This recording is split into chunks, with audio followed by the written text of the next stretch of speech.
Oh, masih baru. Jadi bener nggak barunya berapa lama? Barunya 10 tahun lagi. Hampir 10 tahun. Itu udah lama dong. Sebenarnya ini bukan film horor pertama yang ingin diproduksi oleh Pink Pictures sama Dynamic ya. Sebenarnya yang pertama itu yang kita mau projection, yang sebenarnya mau kita laksanakan adalah dengan Chris Lee waktu itu dengan Project Marsha. Cuman enggak ya. Enggak, cuman memang kita punya timeline, kita dahulukan yang ini dan Chris Lee memang ikut di project kita. Jadi timeline kita terus berjalan. Kutukan akan jadi film pertama Pink Pictures dan Dynamic yang launching pertama di layar lebar, film layar horornya. Oh gitu, tepuk tangan dulu dong. Kalau number sih kita memang pengennya yang banyak ya pasti ya, tapi kita nggak bisa, kita berekspektasi meminta pada Tuhan banyak atau baik. Tapi yang info yang bisa kita sampaikan adalah pada saat ini animo bioskop, termasuk bioskop independen untuk menayangkan film Kutukan 9 Setan ini mungkin layar yang terbanyak yang dikasih bioskop untuk Pink Pictures. 40-an ya? Lebih ya? Lebih, oke, tepuk tangan dong. Oke. Instastory gue lihat viewersnya 1K. Lihat tuh. Oh, ini kenalin, ini Mas Narto yang punya villanya. Penjaganya aja. Oh. Ferry Barus nih penulisnya dan juga yang punya kisah nyatanya. Iya. Gitu. Jadi diskusinya udah panjang berapa tahun ya? 4.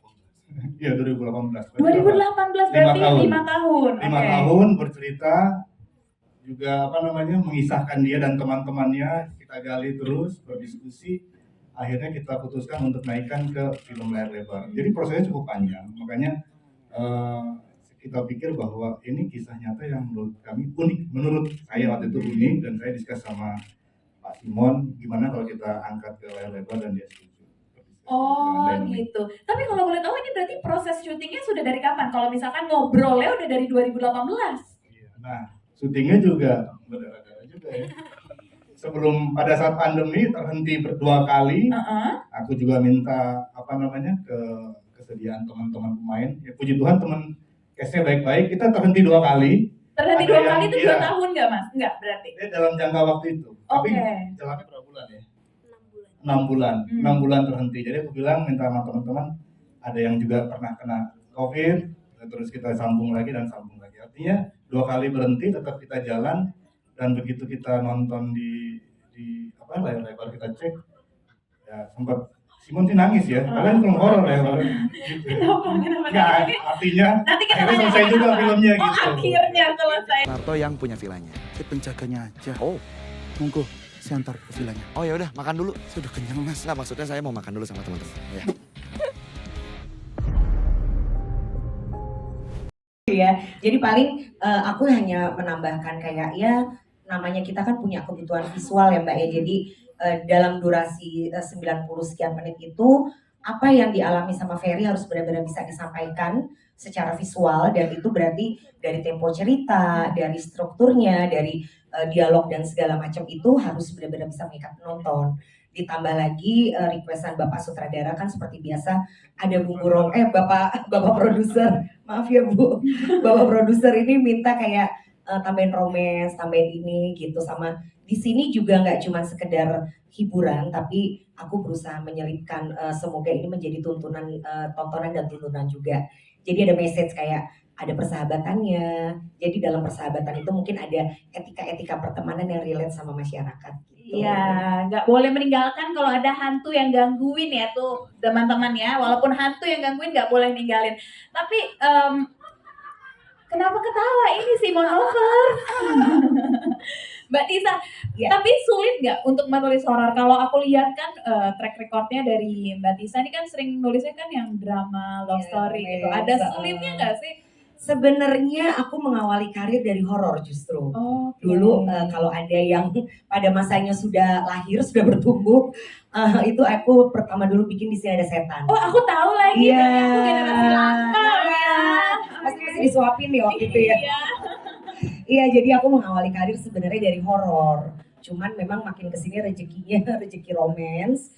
Jadi pas beliau Pak Agustinus menawarkan Mbak mau nulis horor nggak, dengan senang hati gitu, karena kebetulan aku juga udah teman lama sama Bu Ari Aziz, kita juga pernah beberapa kali kolaborasi juga horor juga, thriller gitu, jadi aku seneng banget sih pas dapat tawaran project ini. Mungkin sempat dibilang mereka antara berani nggak berani, takut nggak takut, jadinya menurut saya sih pas semua dengan karakternya. Tapi walaupun kita pas syuting bener-bener itu tadi banyak, ya setiap produksi pasti ada kendala, masalah, cuman kan kita bisa menyelesaikan dengan mungkin dibilang sempurna enggak, tapi bisa diselesaikan dengan baik dan benar gitu. Jadi mungkin yang di sana yang paling bisa lihat sih Frisly ya. Cuman jadi kita semua percaya sama Frisly gitu. Wah, beban jadi Frisly nih. Segala omongan dipercaya nih. Ya, jadi untungnya sih enggak, dan selama ini sih aman-aman aja sih. Aman-aman aja. Oke, Pak Pro.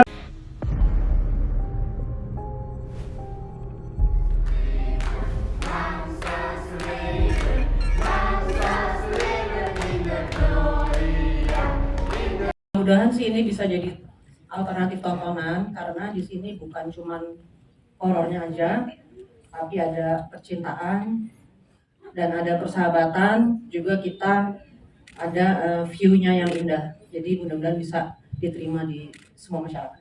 Oke, semoga bisa diterima semua masyarakat karena ada love-nya, ada friendship-nya, ada horornya. Tapi yang paling challenge dari film ini, pembuatan film ini apa, Mbak? Ya itu tadi mungkin udah disebutin sama Pak Simon sama Pak Agus ya, karena kita syutingnya pas banget lagi kena pandemi, jadi benar-benar udah gitu medannya berat kan, kita lokasinya ada di Pengalengan dan Bromo, jadi benar-benar berat banget ya lokasinya, cuacanya dingin, tapi akhirnya walaupun penuh darah dan doa akhirnya selesai juga. Oh, darah dan doa, kira susah doa. Tepuk tangan dulu dong untuk sutradara kita.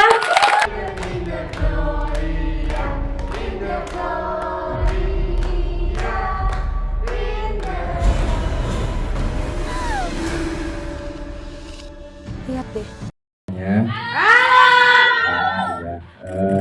Sebelumnya makasih teman-teman semuanya udah datang ke sini, udah ngeluangin waktunya, para teman media juga makasih banyak, para perwakilan fanbase semuanya terima kasih udah datang. Apa ya, di sini aku berperan sebagai Devon. Devon tuh karakternya mungkin bisa dibilang sebagai penengah, tapi dibilang paling berani sih kayaknya enggak juga. Enggak juga sih, ada Soalnya statement ada- takut. iya, ada takut juga, kayaknya lebih berani Bang Fandi karakternya, lebih berani Ferdi gitu. Oke, lebih berani. Tapi ada kalimat yang kayak, udahlah, gak usah takut, di rumah orang kan semua ada, pasti kan ada penunggunya gitu. Iya, ada ngomong itu ya? Ada. Oh, saking udah lamanya syuting film ini ya? Iya, takutnya. Oh iya benar. Jadi kita yang nonton yang hafal Iya. dialognya. Ya mungkin tapi memang bisa dibilang sebagai salah satu penengah, atau mungkin juga bisa dibilang jadi yang ngontrol anak-anak. Iya. Bisa dibilang. Karena yang nyariin villa, Iya. terus yang menyediakan bla bla bla itu A sampai Z segala macam, itu salah satunya yang paling banyak andilnya tuh Devon. Devon. Mungkin kalau kalian ngelihat adegan yang gue berantem sama Nico, Kak Jo, itu menunjukkan sebenarnya gue tuh kadang milih juga suka salah pilih sih sebenarnya. Jadi nggak selalu. Gak sekompeten itu sih gue jadi controller sebenarnya. Iya. Karena waktu Devon ngucapin, udahlah di rumah orang tuh juga semua ada, di villa ada. Gue sempat berpikir kayak, apa jangan-jangan Devon di sini jadi tokoh yang religius ya, akan baca doa ya nanti gitu. Enggak sih. Nggak segitunya Aslinya ya? sih religius sekali ya.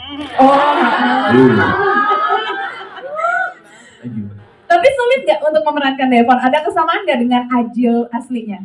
Sebenarnya sih dibilang sulit enggak sih, karena balik lagi kita semua di sini karakternya itu dibuat perannya memang nggak perlu ada input, nggak perlu ada notes atau bibles yang memang harus kita butuhkan untuk observasi sedalam itu, enggak. Lebih ke waktu kita reading juga Bu Ari, Bang Agus semuanya, untuk mereka mengatakan kalau ya udah just play aja, main aja sesuai senyamannya kita sebagai si karakter ini mau kita apakan, ya udah itu kita mainkan. Tapi ya karena adanya kebebasan itu, kita semua memerankan sesuai dengan kemauan kita, sesuai apa yang kita rasakan, ya terbentuklah keberagaman karakter ada di film Kutukan 9 Setan itu. Lihat deh, mereka aja bisa lihat kalau villa kita tuh serem. Gue bilang juga apa? Villa ini tuh emang ada setannya. Iya, Jojo Museo namanya. Jojo Museo. Iya, jadi kalau untuk karakter sendiri, untuk menjadi karakter Sarah bertolak belakang sama Frisley karena sebenarnya kalau Frisley udah biasa ngeliat yang kayak gitu, tapi kalau Sarah ini penakut, terus juga apa-apa tuh kayak heboh sendiri gitu ya. Tapi gitu untuk menjadi karakter Sarah dan mengenal tentang Korea itu lumayan susah. Aku sampai nanya beberapa kali sama Kajo nonton apa ya, terus penyebutannya kayak gimana. Frisley salah nyebutnya tuh bukan kayak gitu, kayak Hyung dan lain-lain. Itu diajarin sama Kak Jojo pada saat reading gitu. Oh gitu. Tepuk tangannya jadi buat Jojo Kak Frisley nih. Jojo. Setannya. Kalau mereka bukan kalian, berarti siapa dua orang tadi, Sar? Ini horor kesekian, tapi ini horor pertama aku yang punya latar belakangnya kisah nyata. Jadi memang berbeda dari horor-horor aku sebelumnya, dan pastinya juga banyak hal-hal yang baru lah dari film-film yang udah aku mainin sebelumnya. Oke, hal baru itu apa, Denira?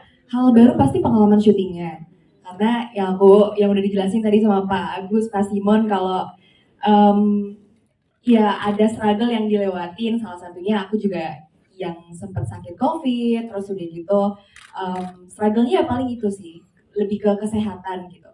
Itu pengalamannya yang berbeda. Dan yang kedua, cerita ini kan memang pengalaman dari kisah nyata dari Mas Ferry Barus. Jadi pastinya ada hal-hal yang baru yang sebelumnya belum pernah aku mainkan di film-film sebelumnya.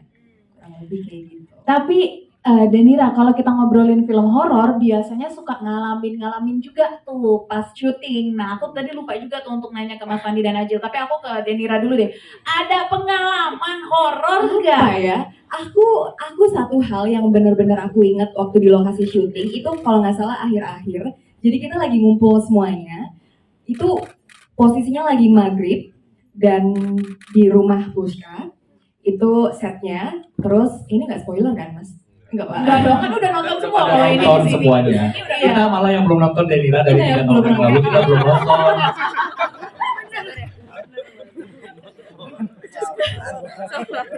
Oke. Terus di momen itu tiba-tiba ada salah satu kejadian yang bikin sebelumnya aku belum pernah melihat kejadian ini. Jadi salah satu pemain yaitu Fadlan Holau itu berubah dari ibu ya. Cheese namanya udah masuk atau nempel atau gimana, tapi itu momen yang aku jujur pertama kali waktu syuting horor. Selama aku syuting horor tapi nggak pernah dari kejadian melihat gitu loh. Karena aku terbilang nggak terlalu peka. Aku nggak pernah melihat, nggak pernah dia merinding takut anaknya penakut, tapi nggak pernah melihat langsung gitu. Waktu itu aku melihat langsung Fadlan kita lagi kalau nggak salah lagi break atau lagi pindah shot gitu, mau lagi take kan, pindah shot gitu. Terus udah gitu Fadlan tuh mojok gitu di lorong gitu, terus dia diem duduk, terus aku kaget kan kenapa, aku lagi orangnya penakut, aku selalu nempel sama Frisley. Terus udah gitu mukanya udah nggak enak, kalau nggak salah merah, terus dia nunduk, terus akhirnya Matanya merah. matanya merah, beneran matanya merah.